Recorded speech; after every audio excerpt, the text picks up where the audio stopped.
మీ అందరికీ వందనాలండి. ఈరోజు వాక్య సారాంశం ఏంటంటే, జ్ఞానము కలిగిన స్త్రీ ఎలాంటి లక్షణాలు కలిగి ఉంటుంది? జ్ఞానం లేని స్త్రీ ఎలా ఉంటుందో నిన్నటి దినమున మనం తెలుసుకున్నాము. జ్ఞానం లేని స్త్రీ ఎలా ఉంటుంది? మూఢురాలు, తన చేతులతో తన ఇల్లును ఊడబెరుక్కుంటుంది. జ్ఞానము లేకుండా ఇంట్లో, కుటుంబంలో శాంతి సమాధానం లేకుండా, భర్త పట్ల పిల్లల పట్ల బాధ్యత లేకుండా, తన ఇష్టానుసారంగా జీవిస్తూ, డబ్బులు తన ఇష్టం వచ్చినట్లు ఖర్చు చేస్తూ, ఒక దేవుని యందు భయభక్తులు లేకుండా అలా జీవిస్తూ ఉండే స్త్రీని అజ్ఞానురాలు అంటారు. ఆ అజ్ఞానురాలు తన చేతులతో తన కుటుంబాన్ని విచ్ఛిన్నం చేసుకుంటుంది. అలాగే గయ్యాళితనం కలిగి ఉంటుంది. భర్త పట్ల అలాగే ఇరుగు పొరుగు వారి పట్ల సమాధానం ఉండదు. గయ్యాళితనంతో ఆమె ఉంటుంది. అలాగే జగడగొండి, ఎప్పుడు తగువు వాడుతూ గొడవలు పెట్టుకుంటూ ఇలా జీవిస్తూ ఉంటుంది. ఆమె అజ్ఞానురాలు. అలాగే వివేకం లేని సుందర స్త్రీ, ఎంత అందంగా ఉన్నా కానీ వివేకం లేకపోతే, వివేకం లేని సుందర స్త్రీని దేవుడు దేనితో పోల్చాడంటే పందిముక్కుకున్న బంగారు కొమ్ము వంటిదని దేవుడు మనం పోల్చినట్లు మనం చూస్తూ ఉన్నాము. అలాగే ఈ లక్షణాలన్నీ జ్ఞానం లేని స్త్రీకి ఉంటాయి. వివేకం ఉండదు, అలాగే జగడగొండి, అలాగే గయాళితనం ఉంటుంది. సో ఈరోజు మనం జ్ఞానవంతురాలు అయితే జ్ఞానవంతురాలు ఎలా ఉంటుంది? జ్ఞానవంతురాలు ఏ లక్షణాలు ఉంటాయో తెలుసుకుందాము.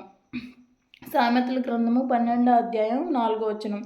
యోగ్యురాలు తన పెనిమిటికి కిరీటము తెచ్చును,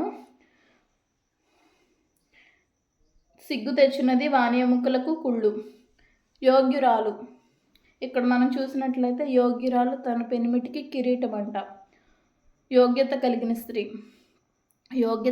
స్త్రీ, జ్ఞానము కలిగిన స్త్రీ తన భర్తకి ఒక మంచి కిరీటంగా ఆమె కొనియాడబడుతుంది. కిరీటము అంటే అది ఒక హుందాతనం అన్నమాట.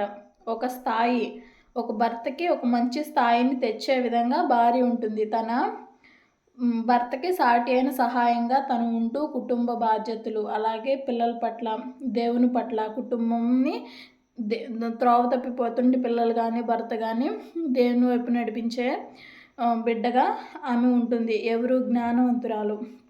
అలాంటి జ్ఞానవంతురాలు తన పెనిమిటికి కిరీటం అన్నమాట.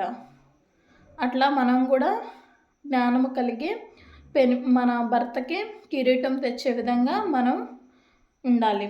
అలాగే సామెతల గ్రంథం 11వ అధ్యాయం 16వ వచనం. నెనరుగల స్త్రీ ఘనత నొందును, బలిష్ఠులు ఐశ్వర్యం చేపట్టుదురు. నెనరుగల స్త్రీ అంటే ఏంటంటే, నెనరుగల స్త్రీకి అనే పదానికి పర్యాయ పదాలు ఏమైనా వస్తాయంటే దయ, కరుణ, వివేకం, వినయం.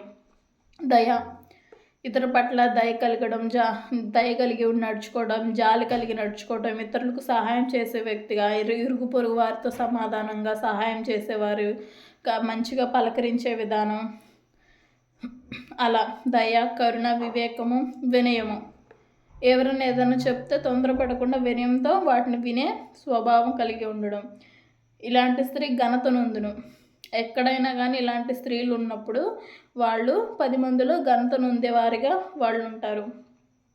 అలాగే సామెతల గ్రంథం 14వ అధ్యాయం 1వ వచనం. జ్ఞానవంతురాలు తన ఇల్లు కట్టును. జ్ఞానవంతురాలు తన ఇల్లును కట్టుకుంటుంది అంటే అభివృద్ధి పరుచుకుంటుంది. దేవునిలోనూ అలాగే వ్యాపార విషయంలోనూ ప్రతి విషయంలోనూ ఆమె కుటుంబాన్ని కట్టుకునే స్థితిలో ఉంటుంది. ఓడబెరుకునే స్థితిలో ఆమె ఎప్పటికీ ఉండదు. తన భర్తను కానీ, పిల్లలను కానీ, బంధువులను కానీ, అందరినీ కానీ ఆమె మంచిగా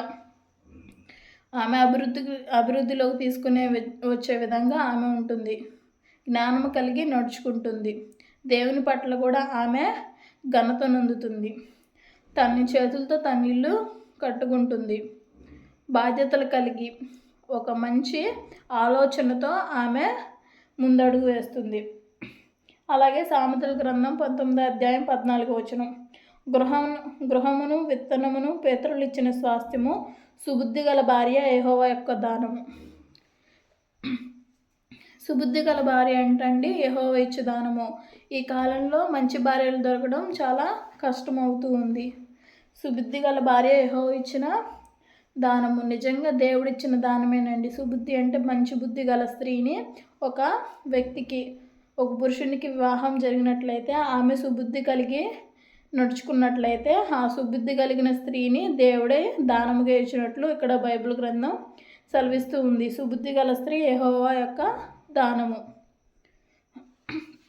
చూసారండి, సుబుద్ధి అంటే మంచి బుద్ధి కలిగిన స్త్రీ. నీవు నేను ఎలాంటి బుద్ధి కలిగి ఉండాలి? సుబుద్ధి కలిగి, వినయం కలిగి, దయ కలిగి, కరుణ కలిగి, మన కుటుంబాన్ని కట్టుకునే విధంగా, అలాగే దేవుని పట్ల మనం భయభక్తులు కలిగి మన కుటుంబము కట్టుకొని, మనం భర్త కానీ మన పిల్లలు కానీ దారి తప్పిపోతుంటే వారిని సరైన మార్గంలో పెట్టేది.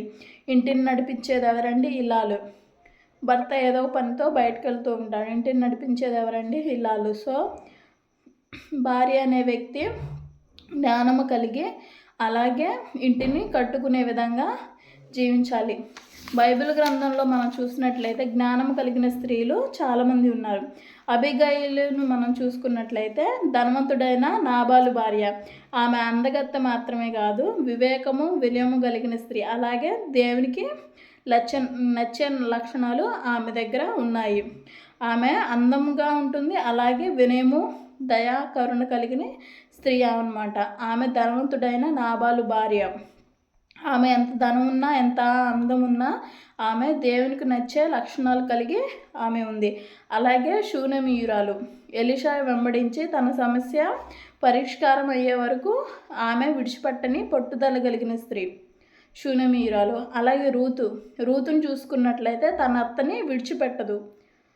ఎలాంటి పరిస్థితుల్లోనైనా తన అత్తను విడిచిపెట్టకుండా, తన అత్త మాటను జవదాటకుండా ఏమని మాట్లాడిద్దంటే రూతు, నీ దేశమే నా దేశము, నీ జనులే నా జనులు, నీ దేవుడే నా దేవుడు, నువ్వు ఎక్కడికి వెళ్తే నేను అక్కడికి వస్తానని తన అత్తగారితో రూతు మాట్లాడుతూ ఉంటుంది. ఆమె చూడండి ఎంత భయభక్తులు కలిగిన, దేవుని పట్ల ఎంత భయభక్తులు వినయము కలిగిన స్త్రీనో చూడండి. అలాగే ఎస్తేరును చూసుకున్నట్లయితే ఆమె దీనురాలు, చాలా తగ్గించుకున్నగలగ స్త్రీ. ఆమె సౌందర్యం కానీ ఇంకేది కానీ ఆమె కోరుకోలేదు. వినయము దయ కలిగి ఉన్నట్లయితే ఆమె కలిగి ఉండడం చేత దేవుడు ఆమెని రాణిగా హెచ్చిస్తాడు. తన ప్రజలైన యూదులను కూడా ఆమె రక్షిస్తుంది. ఉపవాసం ఉండి ప్రార్థన చేసి రాజుగారి దగ్గరికి వెళ్ళి యూదుల్ని రక్షిస్తుంది. అలాగే మరియను చూసుకున్నట్లయితే మరియా యేసోపుతో ప్రదానం చేయబడిన తర్వాత ఆమె పరిశుద్ధాత్మ ద్వారా గర్భం ధరిస్తుంది. అయితే నేను పురుషుని ఎరుగున దానిని నేను ఎలా గర్భం ధరిస్తాను అని అడిగినప్పుడు, నీవు పరిశుద్ధాత్మ ద్వారా గర్భం ధరిస్తావు అని పరిశుద్ధాత్మ దూత చెప్పిద్ది అనమాట మరియకి. అప్పుడు ఆమె అసలు యేసు ప్రభు గారికి జన్మనివ్వడానికి ఆమె అవకాశం కలిగిందంటే చూడండి, ఆమె ఎంత దేవుని యందు భయభక్తులు కలిగి జీవించిందో. ఒక లోక రక్షకుడిని, ఒక దేవుణ్ణి కడుపులో మోసిందంటే మరియా ఆమె ఈ భూమి మీద ఎంత పవిత్రంగా, పరిశుద్ధంగా, అలాగే వినయము దేవుని యందు భయభక్తులు కలిగి నడుచుకుందో చూడండి. చూసారా, బైబిల్ గ్రంథంలో మరియా, అలాగే ఎస్తేరు, రూతు, షూనేమీయురాలు, అబిగయీలు, ఇలాగా జ్ఞానవంతురాలైన స్త్రీలు ఎందరో ఉన్నారు. వాళ్ళని మనం ఆదర్శంగా తీసుకొని దేవుని యందు భయభక్తులు కలిగి వినయము కలిగి మనం నడుచుకోవాలి. అజ్ఞానంగా మనం నడుచుకోకూడదు. ఈ చిన్న వాక్యం దేవుడి మీ హృదయంలో ఫలింపజేయునుగాక. ఆమెన్.